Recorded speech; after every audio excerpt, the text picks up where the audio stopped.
جو فرقہ پرست ذہنیت ڈرتی ہے، میں کہتا ہوں وہ ایٹم بم سے اتنا نہیں ڈرتی جتنا اسلام سے ڈرتی ہے۔ جو کچھ کر رہے ہیں، جو کہہ رہے ہیں، ہم ان کو سنتے ہیں، ہم انہی کی طرح کام کرنے لگے۔ ہم مسلمان ہیں، اسلام کو چھوڑ کر کسی اور راستے کو ہم نہیں اپنائیں گے۔ اسلام پر ہم جیتے ہیں، اسلام ہی پر مرنا چاہتے ہیں۔ ہمارا مذہب پیار و محبت کا مذہب ہے۔ ہمارے مذہب سے دنیا ڈرتی ہے، ہمارے خلاف پروپیگنڈا کرتی ہے، ہمیں بتاتی ہے کہ یہ دہشت گردوں کا مذہب ہے۔ مسلمان کو کہتے ہیں کہ مسلمان غیر مسلم کو جینے کا حق نہیں دیتا۔ اسلام کی تعلیم یہ ہے جو میں آپ کے سامنے بیان کر رہا ہوں۔ اگلے جملے میں فرماتے ہیں وَإِذَا حَكَمْتُمْ بَيْنَ النَّاسِ أَن تَحْكُمُوا بِالْعَدْلِ۔ اگر ہندو اور مسلمان کا جھگڑا ہے، عیسائی اور مسلمان کا جھگڑا ہے، یہودی اور مسلمان کا جھگڑا ہے، وہ دونوں متفق ہیں کہ اے مسلمان تم فیصلہ کر دو۔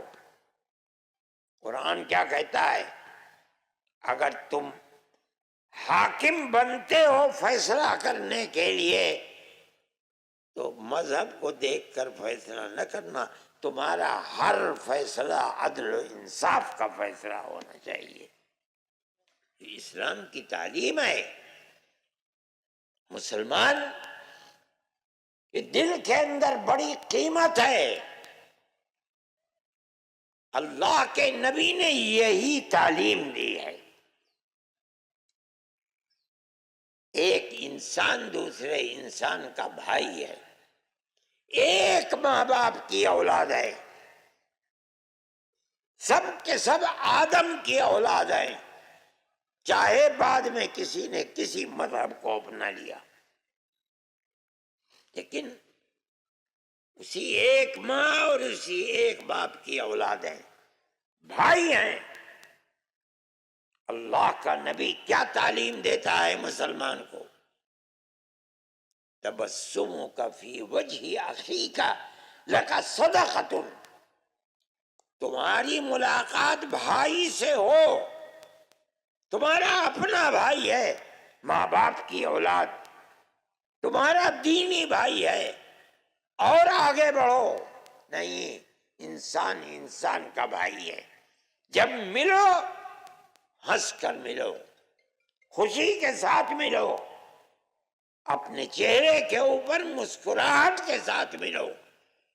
اگر تم اس طرح ملو گے تو تمہارا یہ ملنا اللہ کے غضب اور غصے کو ٹھنڈا کرنے والا ہے۔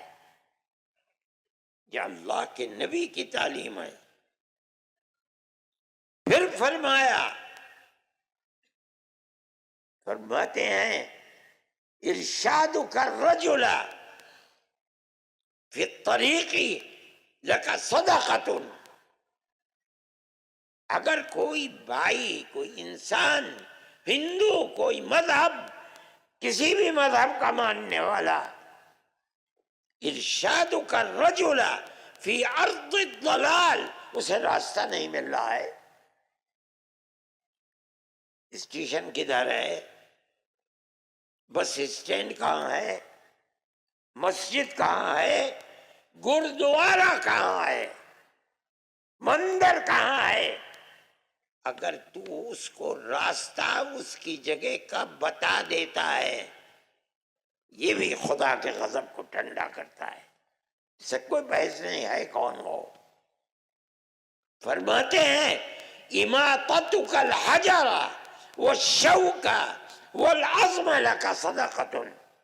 راستے میں لوہا پڑا ہوا ہے، شیشہ پڑا ہوا ہے، کیل پڑی ہوئی ہے، راستے پر ہر آدمی چلتا ہے، مسلمان چلتا ہے، ہندو چلتا ہے، سکھ چلتا ہے، تیرا اپنا چلتا ہے، تیرا پرایا چلتا ہے۔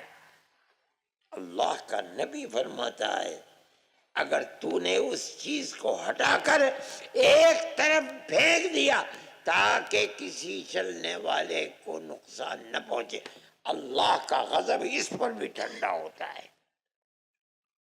یہ ارشاد، یہ تعلیم ہے اللہ کے نبی کی، یہ مسلمان کے اسلام کی تعلیم ہے۔ فرمایا افراغ کا من دلوی کا فی دلوی اخیک لک صدقۃ، تو اگر کنویں سے پانی نکال رہا ہے، تیرے پیچھے کوئی اور کھڑا ہے، تو پانی نکال کر اپنے برتن کو بھرنے سے پہلے دوسرے کا برتن بھر دے، مت اس پر بھی خدا کا غضب ٹھنڈا ہوتا ہے۔ یہ اسلام کی تعلیم ہے۔ کون کہہ سکتا ہے کہ اسلام دہشت گردی کا مذہب ہے؟ جمعیت علماء اسی تعلیم کو دیتی ہے۔ جو لوگ پروپیگنڈا کرتے ہیں وہ اسلام سے ڈرتے ہیں، اس کی تصویر کو خراب کرنا چاہتے ہیں۔ نہیں، جو تصویر اسلام نے پیش کی ہے وہ محبت اور پیار کی تصویر ہے، مسلمان اس کے اوپر قائم ہے۔ جمعیت علماء اس چیز کو لے کر چلتی ہے۔ ابھی پنجاب کے اندر طوفان آیا، کروڑوں کروڑ کی آبادی پنجاب میں، کشمیر میں، جموں میں، ہماچل کے اندر برباد ہو گئی۔ جمعیت علماء نے ایک صرف اپیل کی، ایک اپیل، ہم نے مسلمانوں سے کہا کہ نکلو اور اپنے بھائیوں کی مدد کرو۔ میں آپ کو مبارکباد دیتا ہوں، آپ نے پورے ہریانہ میں وہاں سے لے کر یہاں تک ہزاروں ٹرک بھر کر کے بھیج دیے۔ اس کی مثال نہیں ملتی کہیں۔ مسلمان نہیں تھے، یہ ہندو تھے، سکھ تھے، برباد ہو گئے تھے۔ اتنا سامان بھیجا، اتنا سامان آپ لوگوں نے بھیجا۔ کہنا پڑا انہیں کہ ہمارے پاس رکھنے کی جگہ نہیں ہے۔ یہ آپ کی تصویر ہے، یہ مسلمان کی تصویر ہے، یہ ہماری تصویر ہے۔ ملک کا اقتدار ہمارے پاس نہیں ہے۔ جن لوگوں کے پاس اقتدار تھا وہ بیٹھے رہے اپنے بنگلوں کے اندر۔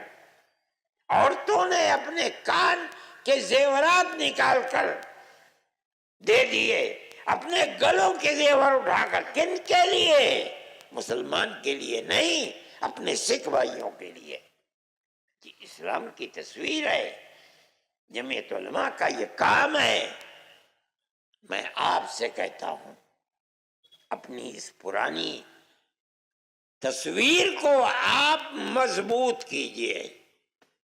جہاں ہیں آپ، اپنے شہر میں ہیں، اپنے قصبے میں ہیں، اپنے گاؤں میں ہیں، اپنی دکان میں ہیں، اپنے کھیت میں ہیں، پیار و محبت کے اس چراغ کو بجھنے نہ دیں۔ اور اگر بجھے گا خدا نخواستہ تو ملک کا نقصان ہوگا اور ہماری بدقسمتی ہوگی۔ میرے بھائی، آپ پیار و محبت کے اس چراغ کو بجھنے نہ دیجیے، چاہے کوئی ہو آپ کے سامنے، ہندو ہو، مسلمان ہو، سکھ ہو، پارسی ہو، عیسائی ہو۔ آپ کا فرض ہے کہ آپ پیار و محبت کی زندگی گزاریں۔ آپ اپنے بھائیوں کے ساتھ یعنی اپنے خاندان والوں کے ساتھ بھی اسی طرح رہیں، پرایوں کے ساتھ بھی اسی طرح رہیں، اپنے مذہب کے ماننے والوں کے ساتھ بھی رہیں، دوسرے مذاہب کو ماننے والوں کے ساتھ بھی رہیں، مگر اپنی زندگی کو بہترین زندگی بنائیے۔ ان لوگوں کی طرح اپنے آپ کو برباد نہ کیجیے جو مذہب کی بنیاد کے اوپر مسلمان کی مخالفت کرتے ہیں اور بربادی کے لیے چل رہے ہیں، میں یہ سمجھتا ہوں کہ وہ جو کچھ کر رہے ہیں ان کو اپنے ملک سے محبت نہیں ہے، نہ وہ اپنے ملک کی تاریخ کو جانتے ہیں۔ آج اگر ان کے ہاتھ میں طاقت ہے تو اس طاقت کا کوئی ٹھکانہ نہیں ہے، نہ اس کی کوئی زمین ہے، یہ تو آتی رہتی ہے، جاتی رہتی ہے۔ ملک کے اندر اقتدار آتا رہتا ہے، جاتا رہتا ہے۔ وہ فرقہ پرست طاقتیں جو آج اپنے ہاتھ میں طاقت سمجھ کر جو چاہتے ہیں کر رہے ہیں، یہ سمجھنا کہ رہتی دنیا تک یہ طاقت ان کے ہاتھ میں رکی رہے گی، اس کا مطلب ہے کہ وہ پاگل ہیں، دیوانے ہیں، دنیا کی تاریخ کو نہیں جانتے۔ لیکن پیار و محبت کی یہ تاریخ اور اسلام کی یہ تاریخ 1300-1400 سال سے زندہ ہے، اور ہمارا عقیدہ ہے کہ قیامت آنے تک زندہ رہے گی انشاءاللہ۔ جب تک اس روح زمین کے اوپر کوئی ایک آدمی بھی اللہ اللہ کہہ رہا ہے، حضرت محمد صلی اللہ علیہ وسلم کی اطاعت کر رہا ہے، ان کے دین کو مان رہا ہے، مسجدوں کو آباد رکھ رہا ہے، امانت و دیانت کا معاملہ کر رہا ہے، جب تک ہے قیامت نہیں آئے گی۔